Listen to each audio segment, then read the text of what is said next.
আসসালামু আলাইকুম বন্ধুরা। তো যারা এই বাংলাদেশ বার কাউন্সিলে এমসিকিউ পরীক্ষা দিবেন অথবা লিখিত পরীক্ষা দিচ্ছেন, যেটা 28 তারিখে অনুষ্ঠিত হতে যাচ্ছে, তাদেরকে আমরা বলবো যে আপনি যেই পড়াশোনাটা করতেছেন ভাষা ভাষা না করে মূল কনসেপ্ট ভিত্তিক ডিটেইলে পড়াশোনা করেন।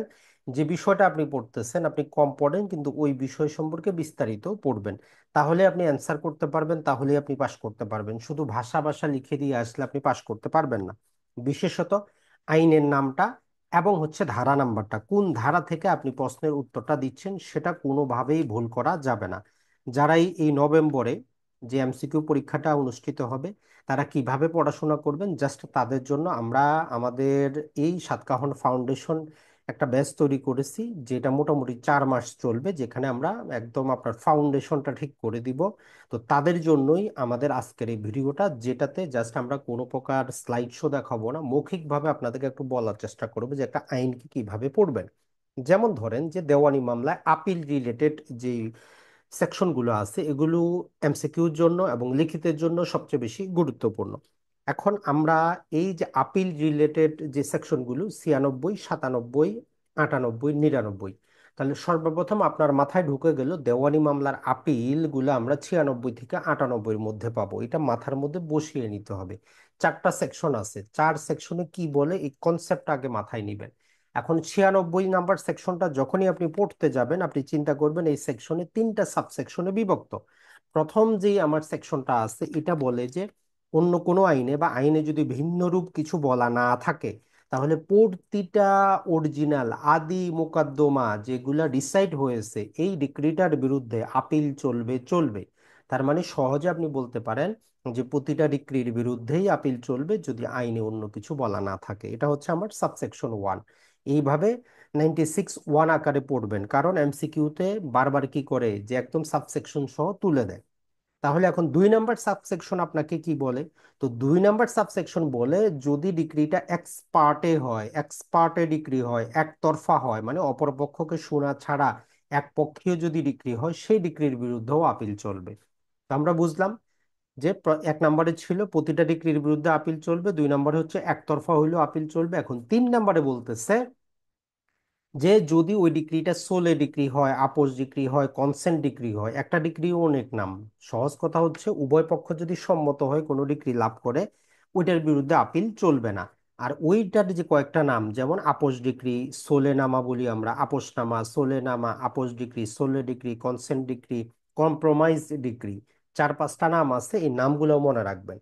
তাহলে 96 যখন আপনি পড়তেছেন লিখিতের জন্য পড়েন আর এমসিকিউর জন্য পড়েন, আপনি মাথায় নিবেন যে 3টা সাবসেকশনে বিভক্ত।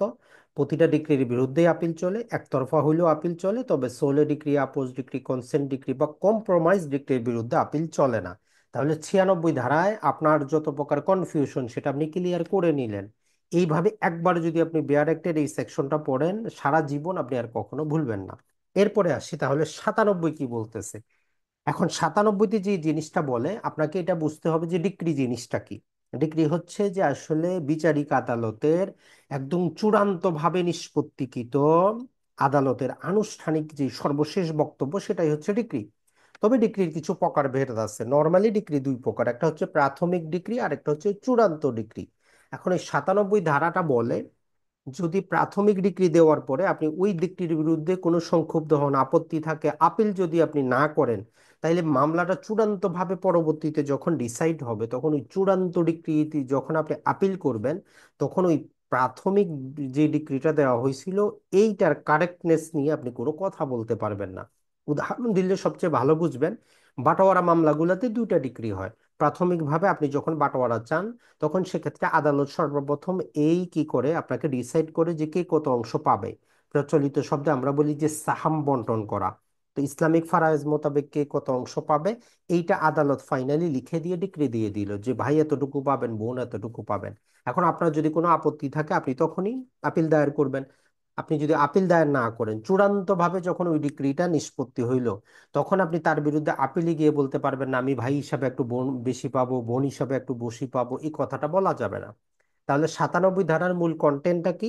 কন্টেন্ট হচ্ছে প্রাথমিক ডিক্রির বিরুদ্ধে আপিল না করলে পরবর্তীতে চূড়ান্ত ডিক্রির বিরুদ্ধে যখন আপিল করবেন তখন প্রাথমিক ডিক্রির কোনো প্রকার বিষয় নিয়ে কোনো প্রকার সত্যতা কারেক্টনেস নিয়ে কথা বলতে পারবেন না, আপনাকে আইন বারিত করবে। তাহলে দুইটা সেকশন আমাদের ক্লিয়ার। এখন তাহলে 98 কি বলে? তো মূলত 98 যে জিনিসটা বলে সেটা হচ্ছে যে এই যে আপনার আপিলটা যারা শুনবেন, যে বিচারকরা আছেন এইখানে, যদি একের অধিক বিচারক মিলে কোনো আপিল শুনেন, দুই বা ততোধিক বিচারক মিলে যদি আপিল শুনেন, সেই ক্ষেত্রে নিয়মটা কি হবে? তারা তো এক রকম মতামত নাও দিতে পারেন, ভিন্ন রকমে বিভক্ত হয়ে যেতে পারেন। তো এই আমাদের 98 সেকশনটাও তিনটা সাবসেকশনে বিভক্ত, আগে মাথায় নেবেন। 96 ছিল তিনটা, 98ও তিনটা। 98 যে প্রথম অংশ যেটা বলে সেটা হচ্ছে যে আপিল আদালত কি করবেন। আপিল আদালত যখন আপনার জিনিসটা শুনবেন, শোনার পরে ওনারা কি করবেন, সকল বিচারক যদি একমত হন তারা রায় দিয়ে দিবেন, কোনো সমস্যা নাই। রায় আপনি হেরেও যাইতে পারেন, জিততেও পারেন। কিন্তু যেহেতু দুইয়ের অধিক ব্যক্তি, দুই বা ততোধিক, এখন তারা যদি সমভাবে বিভক্ত হয়ে যান, তাহলে সর্বপ্রথম এক নম্বরে কি ছিল? এক নম্বরে জাস্ট এতটুকু বলছে যে যেই সমস্ত বিচারক আপনার আপিলটা শুনবেন তারা রায় দিবেন। আর যদি তারা এই কোনোভাবে বিভক্ত হন, তাইলে সংখ্যাধিক্য, তিনজন বিচারক মিলে যদি শুনেন, তাইলে দুইজন যদি এগ্রি করেন, তাহলে সেই রায়টাই হবে রায়। তাহলে মূল কথাটা হচ্ছে সংখ্যাধিক্যের উপর ভিত্তি করে রায়টা হবে, এটা বলতেছে সাবসেকশন 1। তাহলে 98 সাবসেকশন 2 কি জিনিসটা বলে? 98 সাবসেকশন 2 বলে যে বিচারক যদি কি করেন, এই যে আপনার জিনিসটা যে শুনলেন, শোনার পরে তারা যদি সমভাবে বিভক্ত হয়ে যান, বিচারকের সংখ্যা এমন ভাবে ধরলাম যে কি হচ্ছে, দুইজন বিচারক মিলে শুনছে কিন্তু তারা সমভাবে বিভক্ত হয়েছে, তো তখন কি হবে? তখন বলতেছে তাহলে ওই যে নিম্ন আদালত যে রায়টা দিছিল সেটাই কনফার্ম। তাহলে সাবসেকশন 1 ছিল সংখ্যাধিক্যের উপর ভিত্তি করে রায় দেওয়া হবে। সাবসেকশন 2 হচ্ছে বিচারকরা সমভাবে বিভক্ত হইলে নিম্ন আদালতে যে রায় ছিল সেটাই কনফার্ম। তবে এখানে সাবসেকশন 2 এ বলতেছে প্রকাশ থাকে যে যদি আপনার মামলাটা দুইজন বিচারক তো শুনছেন, কিন্তু ওই বেঞ্চটাতে অন্য বিচারক ছিল, সেটা দুইয়ের অধিক সংখ্যক বিচারকের সমন্বয়ে গঠিত বেঞ্চ, কিন্তু দুইজন বিচারক শুনছেন, বাকিরা শুনেন নাই। তো সেই রকম ক্ষেত্রে যদি এই দুইজন বিচারক যে দুই ভাবে বিভক্ত হইলেন, তারা যদি আইনগত কোনো বিষয়ে যদি ভিন্নমত পোষণ করেন, সেক্ষেত্রে নিম্ন আদালতের রায়টা কনফার্ম হবে না। তাহলে ওই আইনগত বিষয়টাকে কি করা হবে, অন্য এক বা একাধিক বিচারকের কাছে পাঠানো হবে। তারা যে রায়টা দিচ্ছেন সেইটার সাথে পূর্ববর্তী যারা রায় দিয়েছেন এইটাকে একত্রিত করে সংখ্যাধিক্যের উপর ভিত্তি করে রায়টা দেওয়া হবে। মূল কথাটা মনে রাখবেন, যদি আইনগত প্রশ্নে যদি বিভক্ত হন তাহলে অন্য বিচারকের কাছে পাঠানো হবে, তাদের মতামত সহ সংখ্যাধিক্যের উপর ভিত্তি করে রায়টা হয়ে যাবে। এটা ছিল আমার সাবসেকশন 2 এ। তাহলে 98 সাবসেকশন 3 কি বলে? এখন এইখানে যেহেতু একটা প্রসেস বর্ণনা করে দেওয়া হয়েছে, তো এই প্রসেস বর্ণনা করার কারণে, যেহেতু একটা প্রসেস বর্ণনা করে দেওয়া হয়েছে, এর কারণে হাইকোর্ট বিভাগের নিজস্ব যে বিধিমালা আছে, নিজস্ব যে পদ্ধতি আছে, সেটাকে কোনোভাবেই প্রভাবিত করবে না।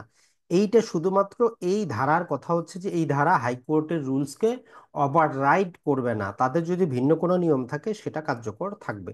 এখন আসি তাহলে সর্বশেষ, চারটা সেকশন তো, তাহলে 99 কি জিনিসটা বলে? 99 কিন্তু খুবই গুরুত্বপূর্ণ। নর্মালি আমরা যেটা বলি সেটা হচ্ছে যে একটা ডিক্রি কি হবে না, কোনোভাবেই সেটা পরিবর্তন হবে না অথবা সংশোধিত হবে না যদি ছোটখাটো ভুল হয় যার কারণে এখতিয়ার অথবা মামলার মেরিটকে প্রভাবিত না করে। এটা হচ্ছে হেডিং। তাহলে একটা ডিক্রি কোনোভাবেই সংশোধিত বা পরিবর্তন হবে না যদি ছোটখাটো অনিয়ম ঘটে যার কারণে মামলার মেরিট অথবা এখতিয়ারকে প্রভাবিত না করে। কিন্তু ভিতরে যখন আমরা পড়ব, সেখানে আমাকে বলা হচ্ছে যদি পাঁচটা কারণ হয়। পাঁচটা কারণ কি? এক নাম্বার হচ্ছে যদি মিসজয়েন্ডার অফ পার্টি হয়। মিসজয়েন্ডার অফ পার্টি মানে যদি আপনার ভুল, আপনি কি করেন, অপসংযোগ করেন, যাকে যুক্ত করার দরকার ছিল না তাকে যুক্ত করেন। মিসজয়েন্ডার অফ কজ অফ অ্যাকশন হয়, অর্থাৎ কজ অফ যেই কারণটা উল্লেখ করা দরকার ছিল না সেটা আপনার কারণটা উল্লেখ করছেন। অথবা কোনো ইরো হয়, কোনো ভুল হয়, অথবা কোনো ডিফেক্ট হয়, কোনো ত্রুটি হয়, অথবা কোনো ইরেগুলারিটি হয়। এই পাঁচটা জিনিস হওয়ার পরে যদি মামলার মেরিট অথবা আদালতের এখতিয়ারকে প্রভাবিত না করে, তাইলে ওই ডিক্রিটা তিনটা জিনিস হবে না। একটা হচ্ছে রিজার্ভ হবে না, মানে সংরক্ষণ করা যাবে না। অনেক ক্ষেত্রে আদালত কি করে, ওই ডিক্রিটাকে, যে কোনো একটা ডিক্রির আদেশটাকে সংরক্ষণ করে দেয়, রিজার্ভ করে দেয়। বলতেছে এক নম্বরে রিজার্ভ করা যাবে না। তাহলে 2 নম্বরে বলতেছে এটাকে কোনো পরিবর্তনও করা যাবে না। 3 নম্বরে বলতেছে যে এটাকে আপনি রিমান্ডও করতে পারবেন না, মানে আবার পুনরাবিচারের জন্য পাঠাইতে পারবেন না। তো এইভাবে আজকে যেভাবে আমরা জাস্ট আপিল রিলেটেড 4টা সেকশনকে খণ্ড খণ্ড আকারে আপনাদের সামনে তুলে ধরলাম, আপনি যদি সেটা লিখিতের জন্য হোক অথবা এমসিকিউর জন্য হোক, যদি একবার পড়ে নেন, আপিল রিলেটেড যত প্রশ্নই আপনার আসুক আপনি কিন্তু অ্যান্সার করতে পারবেন। তাহলে আপনারা যখনই এখন থেকে পড়বেন, পড়ার সাথে সাথে আমরা সাজেস্ট করি আপনি লিখবেন।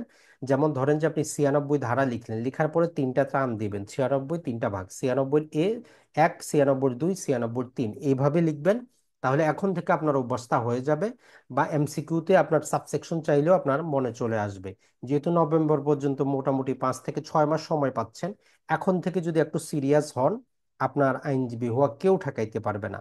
তাহলে মূল কথাটা, প্রতিটা ডিক্রির বিরুদ্ধে আপিল চলে, একতরফা হইলেও আপিল চলে, 16 ডিক্রির বিরুদ্ধে আপিল চলে না, এই 3টা কথাই বলে 96। 97 মূল জিনিসটা বলে যে প্রাথমিক ডিক্রির বিরুদ্ধে আপিল না করলে চূড়ান্ত ডিক্রির বিরুদ্ধে আপিল যখন করবেন, প্রাথমিক ডিক্রির বিষয়ে কোনো প্রশ্ন তুলতে পারবেন না। আর 98 বলে যে বিচারকরা যখন আপনার আপিলটা শুনবেন, সেক্ষেত্রে রায়টা কিভাবে হবে, তো সংখ্যাধিক্যের ভিত্তিতে হবে। সবাই যদি একমত করে সেটা হবে, অথবা সংখ্যাধিক্যের ভিত্তিতে হবে। আর সমভাবে বিভক্ত হইলে নিম্ন আদালত যেটা বলছে সেটাই সঠিক। আর যদি আইনগত প্রশ্নে তারা সমভাবে বিভক্ত হয়ে যান, আর ওই বিচারকরা যদি একাধিক বিচারকের সমন্বয় গঠিত বেঞ্চের মধ্যে থাকেন, সেক্ষেত্রে আইনগত বিষয়টা ভিন্ন একজন বিচারকের কাছে পাঠানো হবে, এক বা একাধিক বিচারকের কাছে।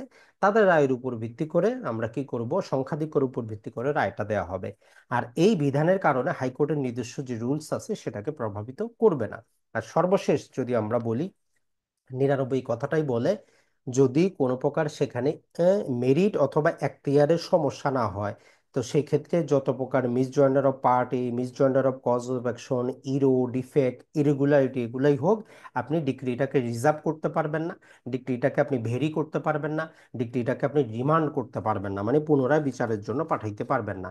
তো যারাই আমাদের সাতকাহন অ্যাডভোকেসিতে লিখিতটাও চলতেছে, এমসিকিউ শুরু হয়ে গেছে, যারা এই লিখিত অংশগ্রহণ করতে চান, আমাদের অলরেডি 3টার মতো ক্লাস হয়েছে, রেকর্ড আছে, আপনারা রেকর্ডিং গুলা পাবেন। আর যারা এমসিকিউ শুরু করতে চান তাদের জন্য জাস্ট আমাদের একটা ক্লাস হয়েছে, কোর্স ফি রেখেছি আমরা মোটামুটি 5,000 টাকা, একদম আপনার 7টা সাবজেক্ট শেষ করে দেওয়া পর্যন্ত। আর লিখিতের জন্য আমাদের কোর্স ফিটা 2,500 টাকা। যারা অংশগ্রহণ করতে চান অবশ্যই অবশ্যই আমাদের যে হোয়াটসঅ্যাপ নাম্বারটা দেওয়া আছে চ্যানেলে গেলে আপনি পাবেন, অথবা একবার বলেই দিই, 0131 8971 1982, এই নাম্বারে যোগাযোগ করবেন। আর সাতকাহন যে এই বইটা বাজারে আসতেছে, এটা বার কাউন্সিলের জন্য না, তবে হ্যাঁ আপনি এটা পড়লে আইনগত জীবনে আপনি মক্কেলকে বিভিন্ন উপদেশ দিতে আপনার সহযোগিতা আসবে।